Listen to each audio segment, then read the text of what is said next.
Hello student, आज विद्यालय में आपका स्वागत है। आज हम कक्षा 10वीं के अर्थशास्त्र का चौथा अध्याय वैश्वीकरण और भारतीय अर्थव्यवस्था का भाग 6 देखेंगे। तो चलिए बच्चों स्टार्ट करते हैं।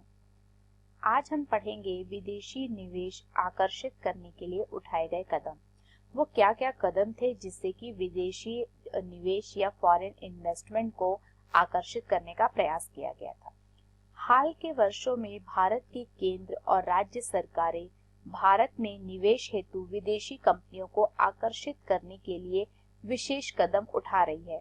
औद्योगिक क्षेत्रों, जिन्हें विशेष आर्थिक क्षेत्र कहा जाता है, की स्थापना की जा रही है। तो भारत में बहुत सारे आर्थिक क्षेत्र की स्थापना हो रही है और जो हमारी गवर्नमेंट है, चाहे वो सेंट्रल गवर्नमेंट हो या स्टेट गवर्नमेंट हो, उनके द्वारा फॉरेन इन्वेस्टमेंट को यहाँ पर ज्यादा से ज्यादा फॉरेन इन्वेस्टमेंट हो, इसके लिए प्रयास किए जा रहे हैं और इसके लिए कई सारे कदम उठाए जा रहे हैं। विशेष आर्थिक क्षेत्रों में विश्व स्तरीय सुविधाएं जैसे कि बिजली, पानी, सड़क, परिवहन, भंडारण, मनोरंजन और शैक्षिक सुविधाएं उपलब्ध होनी चाहिए।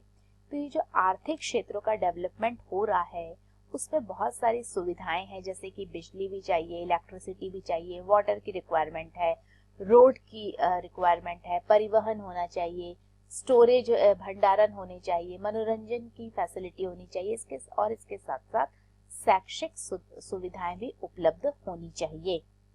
विशेष आर्थिक क्षेत्र में उत्पादन इकाइयां स्थापित करने वाली कंपनियों को आरंभिक 5 वर्षों तक कोई कर नहीं देना पड़ता है। तो गवर्नमेंट के द्वारा ज्यादा से ज्यादा फॉरेन इन्वेस्टमेंट करने के लिए हमारी गवर्नमेंट ये कर रही है कि जो विशेष आर्थिक क्षेत्र में जो प्रोडक्शन हो रहा है, जो उत्पादन इकाइयां स्थापित करने वाली जो कंपनियां हैं, उन्हें ये फैसिलिटी दी जा रही है कि उन्हें शुरू के 5 वर्षों तक किसी भी प्रकार का कोई टैक्स नहीं देना होगा। विदेशी निवेश आकर्षित करने हेतु सरकार ने श्रम कानूनों में लचीलापन लाने की अनुमति दे दी है। संगठित क्षेत्र की कंपनियों को कुछ नियमों का अनुपालन करना पड़ता है, जिसका उद्देश्य श्रमिक अधिकारों का संरक्षण करना है।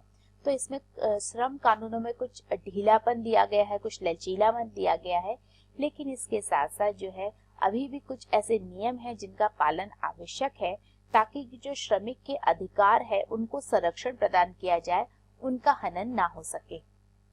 हाल के वर्षों में सरकार ने कंपनियों को अनेक नियमों से छूट देने की अनुमति दे दी है।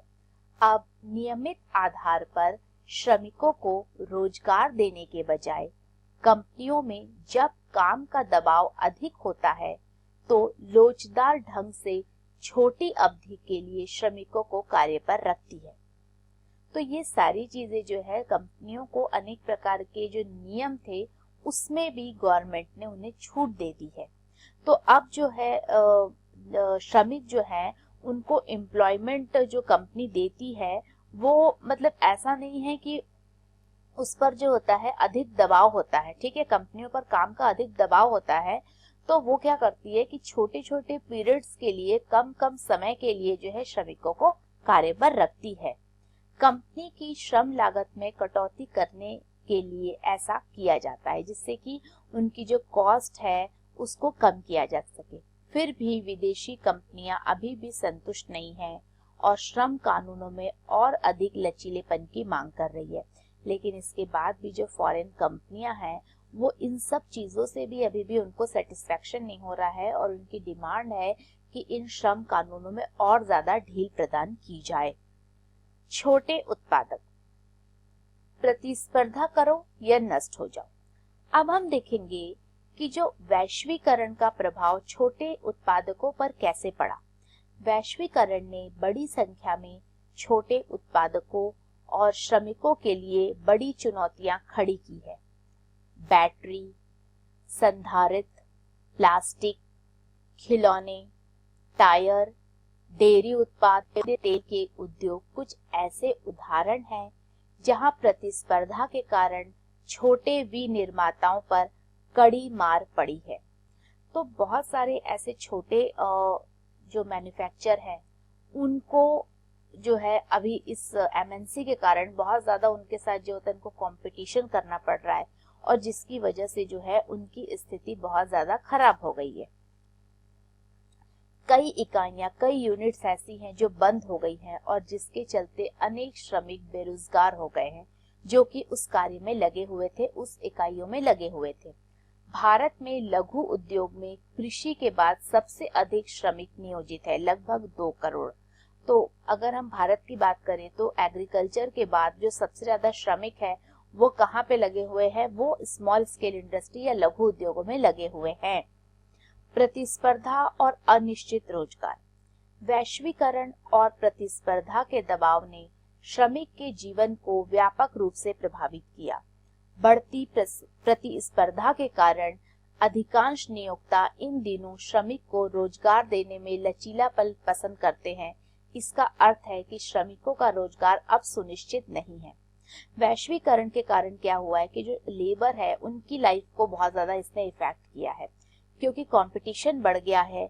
इसीलिए जो लोग हैं वो श्रमिकों को रोजगार देने में भी जो है थोड़ी ढील देना चाहते हैं, और इसकी वजह से अब उनका जो एम्प्लॉयमेंट है वो निश्चित नहीं है।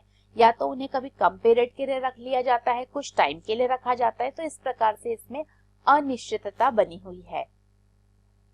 आप देख सकते हैं कि एक वस्त्र निर्यातक फैक्ट्री में महिला श्रमिक, यद्यपि वैश्वीकरण ने महिलाओं को काम के लिए अवसर जरूर प्रदान किया है, परंतु रोजगार की स्थितियां ये प्रदर्शित करती है कि महिलाओं को लाभ में भागीदारी समुचित रूप से नहीं मिली है।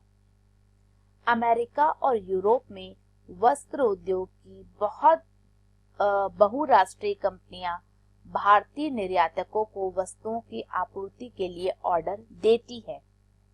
विश्वव्यापी नेटवर्क से युक्त बड़ी बहुराष्ट्रीय कंपनियां लाभ को अधिकतम करने के लिए सबसे सस्ती वस्तुएं खोजती हैं, और इन बड़े ऑर्डरों को प्राप्त करने के लिए भारतीय वस्त्र निर्यातक अपनी लागत कम करने की कड़ी कोशिश करते हैं कि वो कम से कम लागत जो है वो दे, ताकि वो ऑर्डर उन्हें प्राप्त हो सके। चूंकि कच्चे माल पर लागत में कटौती नहीं की जा सकती, इसीलिए नियोक्ता श्रम लागत में कटौती करने की कोशिश करता है, क्योंकि जो रॉ मटेरियल है उसमें तो उसकी तो कॉस्ट में किसी तरह से कोई कमी नहीं हो सकती है।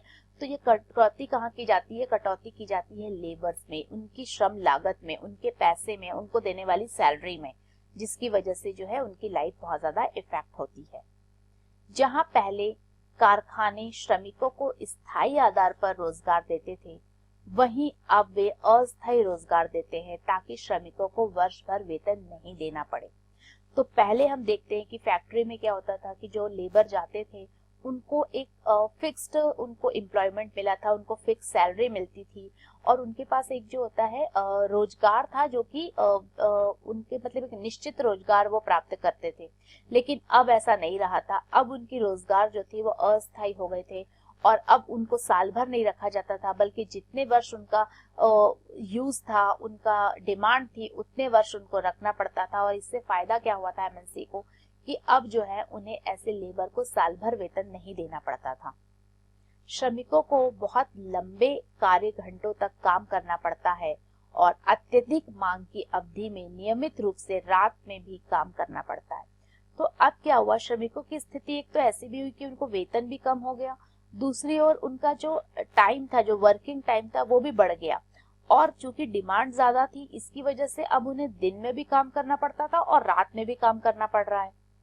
मजदूरी काफी कम होती थी, और श्रमिक अपनी रोजी रोटी के लिए अतिरिक्त मय में भी काम करने के लिए विवश हो जाता था। तो चूंकि उनकी मजदूरी भी बहुत कम होती थी, लेकिन फिर भी जो मजदूरों की स्थिति पर इतना ज्यादा प्रभाव पड़ा था कि अब उनको रोजी रोटी कमाने के लिए वो कम से कम मदों पर भी काम करने के लिए तैयार हो जाता था। हालांकि वस्त्र निर्यातकों के बीच प्रतिस्पर्धा से बहुराष्ट्रीय कंपनियों को अधिक लाभ कमाने में मदद मिली, परंतु वैश्वीकरण के कारण मिले लाभ में श्रमिकों को न्याय संगत हिस्सा नहीं दिया गया।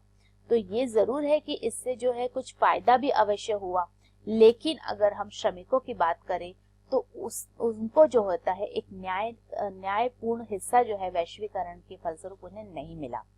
सो what did we learn today? आज हमने क्या पढ़ा और क्या सीखा? तो बच्चों पहले तो हमने ये देखा कि विदेशी निवेश को आकर्षित करने के लिए क्या क्या कदम उठाए गए, और उसके बाद हमने ये समझा कि वैश्वीकरण ने भारतीय अर्थव्यवस्था पर क्या नकारात्मक प्रभाव डाला, विशेष रूप से जो श्रमिक थे, जो छोटे उत्पादक थे, उन पर जो है उनको किन विषम परिस्थितियों का इसकी वजह से सामना करना पड़ा।